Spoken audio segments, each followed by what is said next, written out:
And that's something new. That's what we're going to be talking about next. That's something new is what I'm calling the enlightened bro.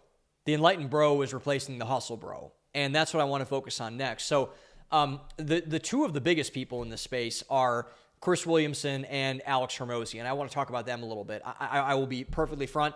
I do not agree with Chris on a lot of things. I don't agree with Alex Hormozi on a lot of things. But I like them because, and I think why a lot of people like them, is because I can trust them more than I can trust Gary Vee and Grant Cardone. Like, I know that Chris and Alex are authentic people because it's the way they talk, it's the way they present themselves, it's how honest they are. Like, I trust them more just because they're saying like, hey, I have a jet, I have this, I have whatever. Like, it's just kind of like, no, they're not like that. They're just not, factually.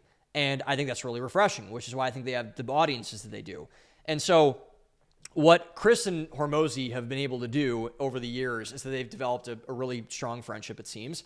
And they do these conversations like once every 6 months or so, where Chris has made an industry about doing these very high quality production cinema film podcasts.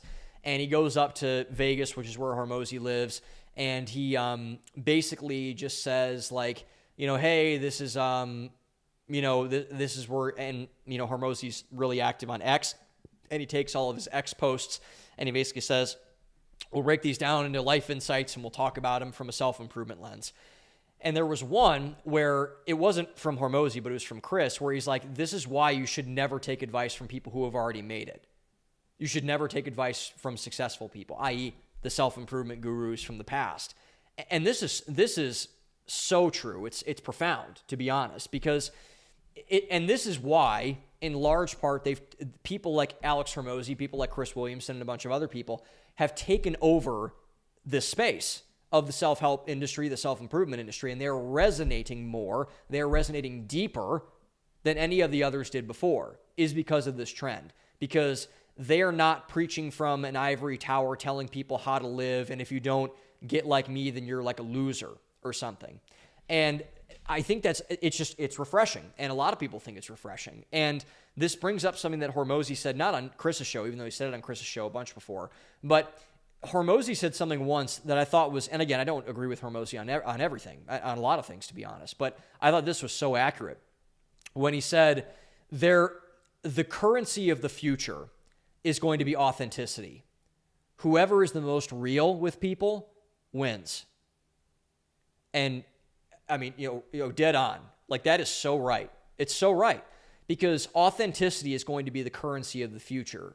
Because the self-help industry got it all messed up with how they were going beforehand. Because say what you want about any of these people, whether it's Steven or Chris or Alex or Cody Sanchez or like name your person.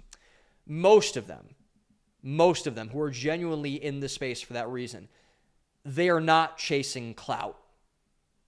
They're not. They're relatively normal people from what it seems. Like you will never see Chris Williamson driving around in a car and saying, like, look how cool that I'm driving around in a Lamborghini or something. You won't see that with Hormozi. You won't see that with Cody Sanchez. You won't see that with anybody. So why is that? Because they recognized that can only get you so far, and probably it's a detriment to people.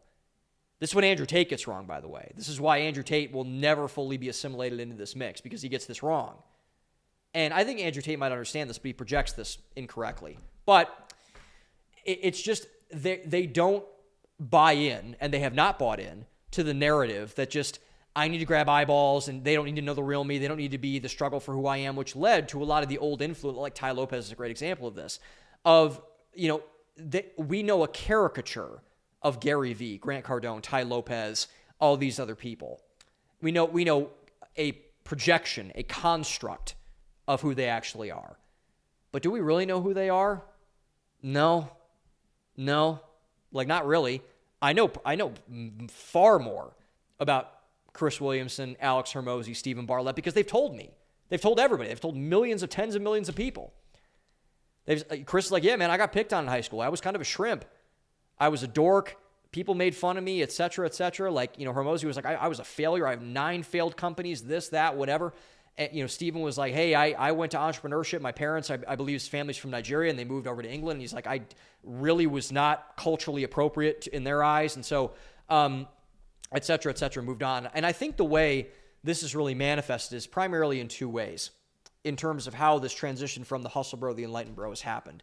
The first way is that they only saw the success of the people that were older, mostly Gen X and boomers, their parents, people who were older than them, the people who came before them, who refused to get vulnerable. This is the biggest key. And talk about any of the times, what I just mentioned, they got down on themselves. They experienced self-doubt. And they were made to feel insecure and less than strictly for that reason. This is kind of the reason why the pick yourself up by your bootstraps phrase is so ridiculous. It's ridiculous. And the reason it's ridiculous is because that's not real. That's not real. People don't think that way. They want to know, like I'll never forget the reason I mentioned Hafiz Bayoku is he's a friend of mine, he's a mentor of mine, etc. And I'll never forget this one video. It was on one of his old YouTube channels where he made a video said that she left me crying in the car. Like a girl made him feel so bad that Hafiz went in a car and bawled his eyes out apparently. And you'll never see Grant Cardone make a video like that. You'll never see Ty Lopez make a video about that. You'll never see Gary Vee make a video about that. Never. And people can't relate to that because a lot of guys have cried in their... I've cried in a car because of a girl before. Many people have. Many women have cried in cars because of men. And so this refusal of Gen X and boomer influencers, this hustle bro class, who refused to say any of the things that were wrong with them, any of the things that were fucked up about them, that were screwed up, that this, that, etc. It's like, I can't relate to you. Where is the connection point? Where is the mesh? There's no mesh. There's no there, as I mentioned. They refused to tell the bad stuff, the things that would get them in trouble maybe with their audiences, that would get them, quote unquote, found out. I say this all the time. I say this about my friend Quentin Super all the time, who's a wonderful journalist and a writer and a friend of mine. The Quentin's superpower when he is writing, and this is the downfall of a lot of writers too, some writing advice if you want to take that as well, is that everyone is afraid of getting found out. But the reality is, in social media, everybody gets found out. I sound like Joe Biden there for a second. Everybody gets found out. There are no secrets anymore. If you have nudes out there, they're on the internet. If you said a bad thing about somebody, it is out there. Someone knows all of your stuff. There are no skeletons in the closet. They're wide open. They're on your front porch. And if you are pretending that because you are some kind of like anointed self-improvement guru that you can get away from that, man, you got no chance. You got no shot. No relatability. No audience. No anything in terms of a connection point with the people who are looking to you for guidance. None. Zero. Like you're cooked. You're cooked. Absolutely cooked. Second reason I think this has happened in terms of the hustle bro and the enlightened bro kind of being in one, transition happening, is because I feel like a lot of people felt like they were being talked down to by all of the self-help people. Again, because they told them the tired and stupid lines of like, pick yourself up by your bootstraps, just work harder, hustle and grind, you suck if you don't succeed, be obsessed it's like, okay. And that's not what people are looking for when they're looking for help. They're looking to be picked up. They're looking for someone to give them a hug and say, hey man, it's going to be okay. You're going to make it. You're going to be fine. You're going to meet somebody. Someone's going to love you. Now you got to do work for that. You got to make yourself better. But it's like, man, you're going to be okay. You're going to be okay. You're going to be okay. And that was absent, totally absent from all of the self-help class. It was all bashing the little guy because they didn't want to affirm the little guy and pick up the little guy. And that's not what the people that were watching their content were looking for. It's just not. And what were they looking for? They were looking for help. Self-help. They were looking for help, mentorship, in a way that was not applicable with them getting yelled at through a screen.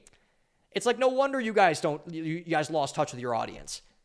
People don't want to be yelled at anymore, man. They already feel like garbage. That's why they're watching your stuff. They already know that something's wrong with them.